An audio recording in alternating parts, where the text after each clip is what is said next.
మరి భగినీహస్త భోజనం అంటే ఏమిటి? అంటే ఒక సోదరి చేతి భోజనం అకాల మృత్యు దోషాన్ని తొలగిస్తుందంటారా? ఖచ్చితంగా అమ్మ. మనము రాఖీ పండుగ జరుపుకుంటాం.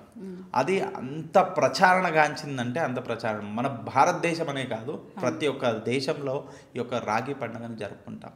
కానీ ఈ యొక్క భగినీ హస్త భోజనము దానికంటే కూడా ప్రత్యేకమని చెప్పొచ్చు. ఎందుకంటే పూర్వంలో ఏం జరిగేదంటే ఇక్కడి నుండి అక్కడికి తన చెల్లెల్ని వివాహం చెల్లెలు కానీ అక్క కానీ వివాహం జరిగిన తర్వాత తన ఇంటికి పంపించామనుకోండి, మళ్ళీ వెళ్ళి రావడం అనేది చాలా తక్కువగా అరుదుగా ఉండేది. కాబట్టి ఏం చేసేవారు, ఇలాంటి సమయాలలో ప్రత్యేకంగా ఒక రోజును పెట్టుకొని వెళ్ళొచ్చేవారు. అయితే ఇలా అనే కాకుండా పూర్వంలో యముడు కూడా యమి వచ్చేసి ఆ యొక్క యముడి యొక్క చెల్లెలు. ఆ యమి అమ్మవారు ఏం చేసిందంటే తన అన్నను ఎన్నోసార్లు తన ఇంటికి రమ్మని చెప్పేసి పిలుస్తూ ఉంటుంది, కానీ తాను ఎప్పుడూ వెళ్ళడు. కానీ ఒక్కరోజు అనగా కార్తీక మాసంలో వచ్చేటటువంటి విధియ నాడు ఆ యొక్క యముడు వెళ్ళి ఆ యొక్క యమి దగ్గర భోజనం చేస్తాడు. అప్పుడు భోజనం చేసిన తర్వాత ఆ యముడు తన చెల్లెల్ని అడుగుతాడు, అమ్మ నాకు కడుపు నిండా రుచికరమైనటువంటి భోజనాన్ని పెట్టావు, నీకు సకల సౌభాగ్యాలు కలగాలని ఆశీర్వదిస్తూ నీకేమైనా వరము ఉంటే కోరుకోమమ్మా అని చెప్తాడు.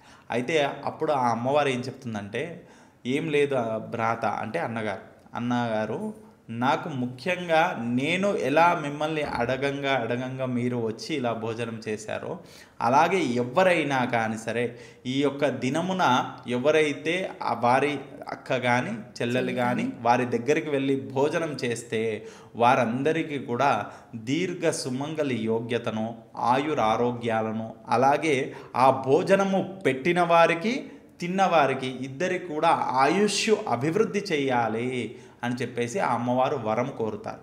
కాబట్టి ఆ యముడు ఎవరమ్మా యముడు? ఆయన కాలాన్ని నిర్ణయించేవాడు యముడు.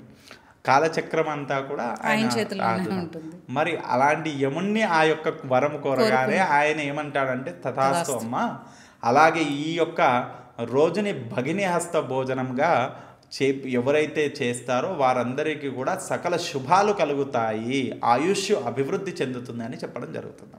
అందుకనే ఈ యొక్క కార్తీక మాసంలో వచ్చేటటువంటి విధియ నాడు ఖచ్చితంగా వారి దగ్గరలో ఉన్న వారైనా దూరంగా ఉన్నవారైనా ఖచ్చితంగా వారి అక్క కానీ చెల్లెలు కానీ దగ్గరికి వెళ్ళి భోజనం చేసి వారికి ఆయుష్ ఆరోగ్యము పొందే విధంగా చేసుకోవాలని చెప్పడం జరుగుతుంది.